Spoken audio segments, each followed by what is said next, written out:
Sometimes the biggest controversies don't start with a bad car. They start with big ambition. The Corvair is one of those stories. One car that promised a lot, one book that claimed to expose it, and one federal investigation that later turned the spotlight back on that book. So, who was right? Today we're going to try to sort that out. This is the rise and fall of Chevrolet's most controversial car. Back in the late 1950s, General Motors had a small problem. Volkswagen's Beetle had stopped being a joke. At first, executives in Detroit smiled at the tiny rear-engine import. By the end of the decade, they were no longer smiling when they looked at Volkswagen's sales numbers. European imports from Volkswagen and Renault were gaining ground. A recession hit in 1957. Suddenly, small cars were not just quirky alternatives, they were serious business. Chevrolet had already flirted with the idea of a compact car years earlier. Right after World War II, it developed something called the Cadet. It was a 2,200-pound four-door sedan powered by a 133 cubic inch version of the Stovebolt 6, riding on a 108-inch wheelbase. It was meant to sell for around $1,000 in anticipation of a post-war recession. The recession never came. The market boomed instead. The Cadet would have cost almost as much to build as a full-size Chevy, which made the whole idea pointless. The project was canceled in 1947. Fast forward to the mid-1950s. This time the small car threat was real. American Motors launched the 1958 American. Studebaker followed with the 1959 Lark, basically a full-size car trimmed down. Ford had the Falcon in the works.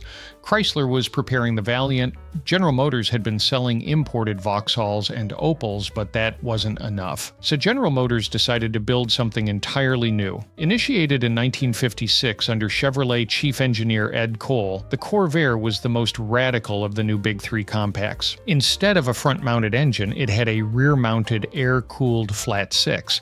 In 1964, it displaced 140 cubic inches, produced either 80 or 95 horsepower, and sat behind the rear axle, where Chevrolet ads boldly claimed an engine belonged. The engine used 6 separate cylinder barrels and a divided crankcase. It was not simple. Even with an aluminum block, the engine weighed 366 pounds, 78 pounds over its target. That extra weight at the rear would later matter.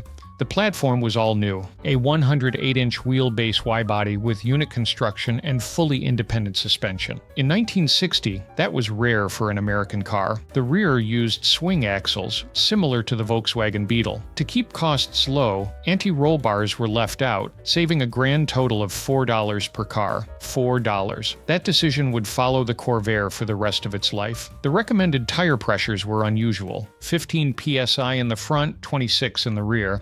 If those were ignored, the car could oversteer more than expected. Many owners did ignore them. Still, when the Corvair launched for 1960, it attracted attention. Prices ranged from around $2,000 to $2,100 for the 500 and 700 series four-door sedans. A 3-speed manual transaxle was standard. A 2-speed power glide was optional. Coupes arrived mid-year. Then came the Monza. The Monza 900 Coupe featured bucket seats and a sportier interior. In 1961, a 4-speed manual became available. Suddenly, the Corvair was not just transportation, it was fun.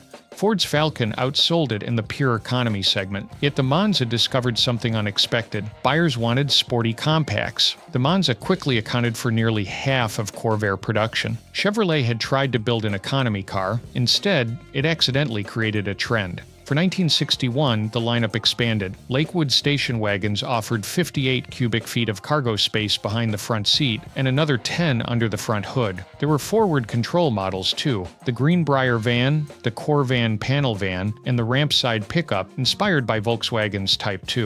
In 1962, the turbocharged Monza Spyder arrived. It started as a $317 auction package for two-doors Monzas. The engine now produced 150 horsepower. The package included heavy-duty suspension, a shorter final drive, special trim, and full instrumentation with a tachometer. A 4-speed and sintered metallic brake linings were required. Minimum price was about $2,600. Not cheap, yet for many buyers it felt like a bargain alternative to a Porsche.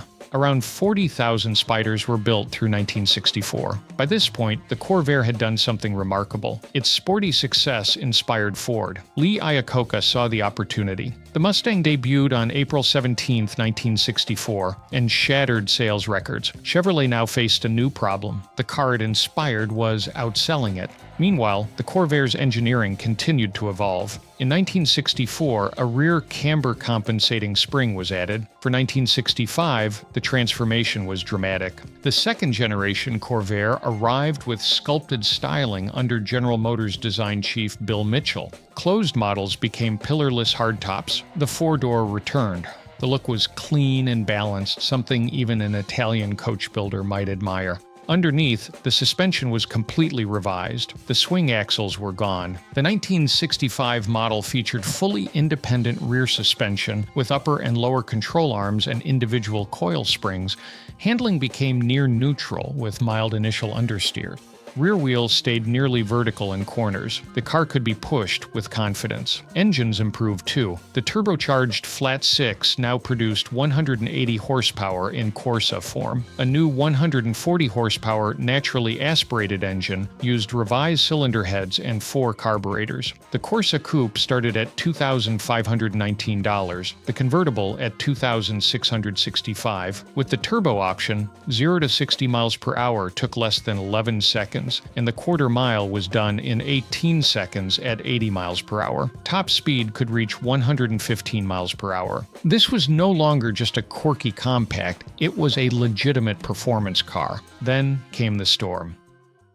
In 1965, Ralph Nader published Unsafe at Any Speed. One chapter focused on the Corvair's early swing axle design and lack of a standard anti-roll bar. He argued it produced instability and accidents. By that time, there were already lawsuits and publicized crashes, including the fatal 1962 accident involving comedian Ernie Kovacs. The Corvair had become controversial before the book even reached national attention. Ironically, the suspension issues described had already been addressed with the 1964 camber compensator and fully revised rear suspension in 1965. Yet the damage to public perception was done. General Motors made matters worse by hiring a private investigator to look into Nader. When that became public during Senate hearings in 1966, Nader became a household name. Sales began falling sharply. Mustang sales were booming. Chevrolet was already developing its own pony car, internally known as XP836. By November 1964, plans were finalized. In April 1965, General Motors issued an internal memo. The Corvair would receive no further engineering or styling development beyond what federal regulations required. The decision had been made before the controversy reached its peak. When the Camaro debuted on September 26, 1966, the Corvair's place in the lineup vanished. For 1967, the range was trimmed. The turbo engine was dropped. Hardtop sedans were in their final year. By 1968 and 1969, only a few models remained. Front side marker lights appeared to meet federal rules. Production numbers were tiny. Just 1,386 Monza convertibles were built in 1968, and only 521 in 1969. Some dealers refused to sell the final cars. Others declined to service them. Chevrolet even offered buyers a $150 credit toward another Chevy purchase through 1974. The Corvair quietly ended after the 1969 model year. In total, around 1.8 million were produced. In 1972, after a 2-year investigation, the National Highway Traffic Safety Administration issued its report on the 1960 to 1963 models. After reviewing internal General Motors documents, public technical literature, national accident data, and conducting its own driving tests through the Texas Institute of Transportation at Texas A&M University, the conclusion was clear. The Corvair did not have an abnormal potential for loss of control or rollover. Its handling was at least as good as some contemporary vehicles.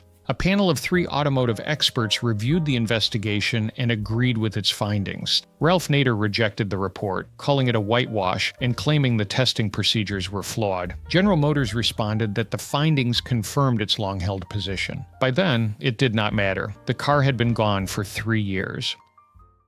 Looking back, the Corvair's story feels almost circular. Chevrolet created a radical compact to compete with imports. The sporty Monza inspired the Mustang inspired the Camaro eliminated the need for the Corvair. The controversy may have accelerated public doubt. The internal memo sealed its fate. Yet the car never truly disappeared. Today, the Corvair has something of a comeback reputation. It remains one of the more affordable entry-level classics in the United States. Clubs exist in many larger cities. Enthusiasts know how to maintain them. Parts and support are available. Jay Leno once called it one of the top 10 General Motors cars of all time. For some collectors, the 1965 to 1969 models are among the most underrated production cars Chevrolet ever built.